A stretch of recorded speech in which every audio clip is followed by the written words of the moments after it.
दोस्तों नमस्कार, मैं हूं संजीत कुमार और आप देख रहे हैं बिहार टीचर न्यूज। जितने भी दक्षता उत्तीर्ण शिक्षक भाई बहन हैं वो उनके लिए ये वीडियो बहुत ही यहाँ जिन लोगों ने दक्षता परीक्षा उत्तीर्ण कर लिया है और विद्यालय में सेवा दे रहे हैं और उनके पास सीटेट की डिग्री नहीं है या टेट की डिग्री नहीं है, तो उन सारे लोगों के लिए ये वीडियो बड़ा ही महत्वपूर्ण है। तो आइए आज बात करते हैं कि जो दक्षता उत्तीर्ण हैं, जो शिक्षक दक्षता उत्तीर्ण हैं, तो क्या असर पड़ेगा बिहार के शिक्षकों पर।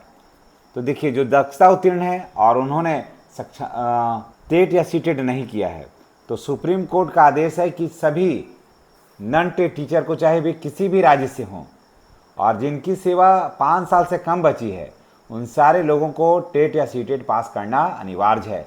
कोर्ट ने ये नहीं कहा कि बिहार में दक्षता परीक्षा उत्तीर्ण शिक्षकों को नहीं देना है, नहीं कहा है। या फिर कोर्ट ने यह भी नहीं कहा कि अगर राज्य सरकारें डिपार्टमेंटल एग्जाम लेकर के टेट के समतुल्य कोई परीक्षा ले लिया है तो उनको नहीं देना है। यहाँ पर भी ये भी बात कोर्ट ने नहीं कहा है। कोर्ट ने डायरेक्ट कहा कि जिन लोग ने टेट या सीटेट और किसी एग्जाम की चर्चा नहीं हुई है, इसलिए इस बात को बढ़िया समझ लीजिए।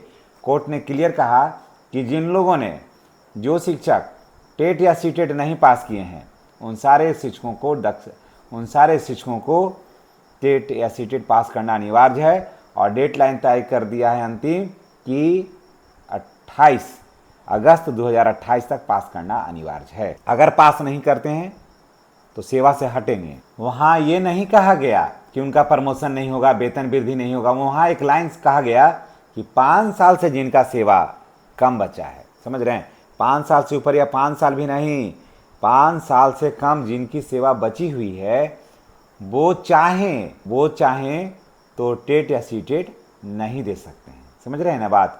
5 साल से जिनकी सेवा कम बची है, अगर वो चाहें तो टेट या सीटेट का एग्ज़ाम नहीं दे सकते हैं, यानी उत्तीर्णता अनिवार्य नहीं है। लेकिन शर्तें क्या है कि उनको वेतन वृद्धि, माने किसी तरह का इंक्रीजमेंट नहीं होगा, यानी कि 7वें या 8वें वेतन का लाभ नहीं मिलेगा, प्रमोशन नहीं होगा, किसी तरह का कोई सुविधा उनको नहीं मिलेगा, या वित्तीय उन्नयन भी नहीं मिलेगा। यानी कि जितना पर काम कर रहे हैं उतना पर ही वो काम करेंगे। हाँ, अगर वो व्यक्ति भी पास कर जाता है तो उस दौर में, उस वर्तमान स्थिति में जितने भी चीज़ें चल रही है ना, उसमें जो भी चीज़ें चल रही है, जो सुविधाएं मिल रही है आपको, वो सुविधाएं आपको कहाँ, कोर्ट ने तो बिल्कुल क्लियर कह दिया कि एकदम देना ही है। तो दोस्तों, मैं तो यही कहूँगा कि टेट या सीटेट आप की तैयारी करिए, ताकि आप बाद वाले जो परेशानियां हैं उससे आप बच सकते हैं। नहीं तो भाई परेशानी होगा, क्योंकि सरकार देखिए अभी तक क्लियर नहीं की है। हालांकि बिहार सरकार अगर जो ये कह दे कि मेरे यहाँ जो शिक्षक हैं, जो नॉन टेट टीचर हैं, उनके लिए मैंने ऑलरेडी दक्षता ले लिया था, इसलिए दक्षता जब उत्तीर्ण है तो उनको टेट या सीटेट करने की ज़रूरत नहीं है। ये बात सरकार 2 बार कोर्ट में और 1 बार ऑफिशियली भी कहा चुनाव आयोग को। उसके बाद दक्षता उत्तीर्ण शिक्षक ही प्रधान शिक्षक बने, दक्षता उत्तीर्ण शिक्षक ही बीपीएससी के माध्यम से शिक्षक बने और सीटेट वाले भी बने, लेकिन दक्षता उसी के समतुल्य मान करके हुआ, फॉर्म भराया। तो अब क्यों नहीं हो सकता, लेकिन सरकार को इस बात को कहना होगा, तभी होगा।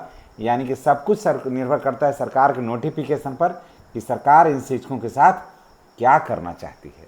क्या जोर ज़बरदस्ती से बाई फोर्सली परीक्षा दिलवाना चाहती है, या फिर परीक्षा के नाम पर प्रमोशन को बंद करना चाहती है, वित्तीय उन्नयन का लाभ नहीं देना चाहती है। ये तो आने वाला वक्त ही बताएगा। आपके संबंध में ये क्या वाकई नॉन टेट टीचर हैं, उनको टेट देना चाहिए, हाँ या नहीं, कमेंट करके बस अवश्य बताइएगा। देना है तो क्यों देना है, और नहीं देना है तो क्यों नहीं देना चाहिए, ये भी बताइएगा। चलिए हम फिर मिलेंगे नेक्स्ट वीडियो में। धन्यवाद।